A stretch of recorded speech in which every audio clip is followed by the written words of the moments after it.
एक गांव में एक परिवार रहता था। उस परिवार में जगिया, उसकी पत्नी लता और उनके दो बच्चे रहते हैं। जगिया के पास पैसे नहीं थे, इसलिए खेत की जमीन जमींदार के पास गिरवी रखकर उससे पैसे ले रखे थे, जिससे उसने अपने खेतों में फसल उगाई थी। जगिया ने खेतों में दिन रात मेहनत की, जिससे कि उसकी काफी अच्छी फसल हुई थी।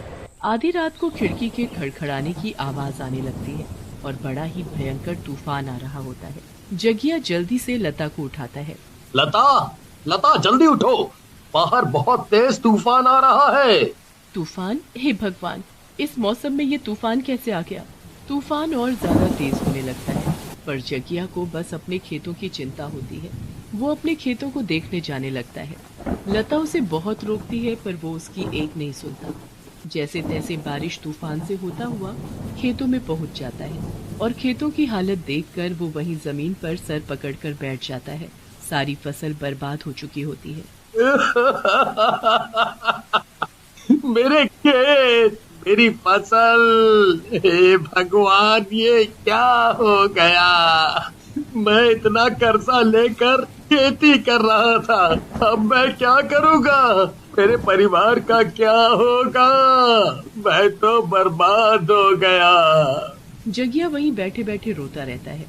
बारिश इतनी तेज होती है कि कुछ ही देर में गांव में पानी भरने लगता है। खेतों में भी पानी पूरा ऊपर तक भर जाता है, पर जगिया अपने खेतों को छोड़कर जाने को तैयार नहीं होता। जब काफी देर तक जगिया घर वापस नहीं लौटता तो लता बहुत परेशान होने लगती है। उसे समझ नहीं आता कि बच्चों को घर में अकेले छोड़कर वो जगिया को कैसे ढूंढने जाए। पूरी रात ऐसे ही निकल जाती है और लता दरवाजे पर खड़ी खड़ी जगिया का इंतजार ही करती रहती है। सुबह जैसे ही तूफान और बारिश रुकती है तो लता अपने दोनों बच्चों को पड़ोस में अपनी सहेली बिमला को देकर जगिया को ढूंढने जाती है। जैसे ही वो खेतों में पहुंचती है तो वहां जगिया कीचड़ में मुंह के बल पड़ा होता है। लता उसके पास भागते हुए जाती है। अजी क्या हो गया? आप मुझे सुन रहे हो ना? लता जगिया को उठाने की बहुत कोशिश करती है, पर जगिया नहीं उठता। जब लता की आवाज सुनकर वहाँ कुछ लोग आते हैं और जगिया को उठाते हैं तो उन्हें पता चलता है कि जगिया तो मर चुका है। नहीं, नहीं, ये नहीं हो सकता, ये नहीं हो सकता। लता का रो रो कर बुरा हाल हो जाता है। उसका पति मर चुका होता है, उसके खेत बर्बाद हो चुके होते हैं और ऊपर से जमींदार। जैसे ही जमींदार को पता चलता है कि जगिया मर गया, वो उधार दिए हुए पैसे वापस लेने आ जाता है। जगिया ने बोला था कि वो इस महीने सारा उधार चुका देगा। अब वो तो रहा नहीं, इसलिए तुमको ही सारे पैसे देने होंगे। मैं कहाँ से आपको पैसे दूंगी जमींदार जी? जो थोड़े बहुत पैसे हैं वो भी अगर आपको दे दिए तो मेरे बच्चे भूखों मर जाएंगे। देखो, मुझे अपने पैसे चाहिए बस, वरना जो खेत की जमीन जगिया ने मेरे पास गिरवी रखवाई है वो मेरी हो जाएगी। हैं? समझ रही हो? नहीं नहीं जमींदार जी, मुझे बस कुछ महीने की मोहलत दे दो। मैं खुद खेतों में काम करूंगी और इस बार जो फसल उगेगी उससे आपका सारा कर्ज उतार दूंगी। तुम और खेती, इतने छोटे छोटे बच्चों के साथ तुम कैसे खेती कर सकती हो? हैं? आप बस मुझे मौका तो दे, मैं पूरी ईमानदारी से ब्याज समेत आपके पैसे दे दूंगी। आप मुझ पर भरोसा करें। जमींदार वहाँ से चला जाता है। लता जमींदार को बोल तो देती है कि वो सारा कर्ज उतार देगी, पर उसके लिए ये बड़ा ही मुश्किल होता है। वो फिर भी अपने दोनों बच्चों को लेकर अपनी खेत वाली जमीन पर जाती है। बारिश के कारण जमीन की हालत बहुत ही बुरी हो चुकी होती है। मुझे तो ट्रैक्टर चलाना ही नहीं आता, तो मैं इतना बड़ा खेत अकेले कैसे जोतूंगी? लगता है मुझे हल से ही इसे जोतना पड़ेगा। पता नहीं मैं कैसे सब अकेले कर पाऊंगी।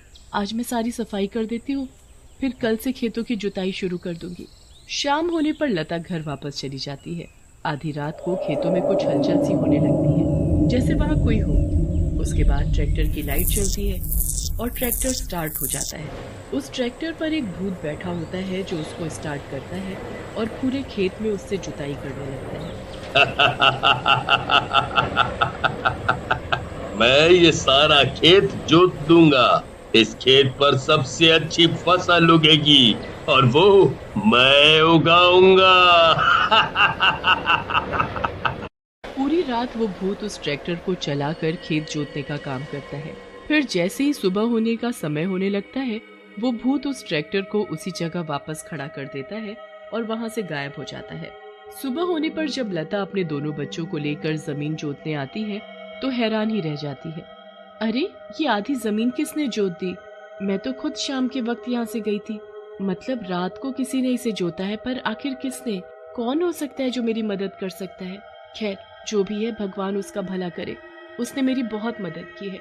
अब मैं एक काम करती हूँ, इसी पर ही बीज बोना शुरू कर देती हूँ। वैसे भी मेरे पास इतने बीज भी नहीं है। लता फिर आधी जुती हुई जमीन में बीज बोना शुरू कर देती है। बीच बीच में वो अपने बच्चों का भी ध्यान रखती है और फिर वापस बीज बोने लगती है। उसके पास इतने बीज भी नहीं होते कि आधी जुती हुई जमीन के लिए भी पूरे पड़ सके। जैसे ही उसके बीज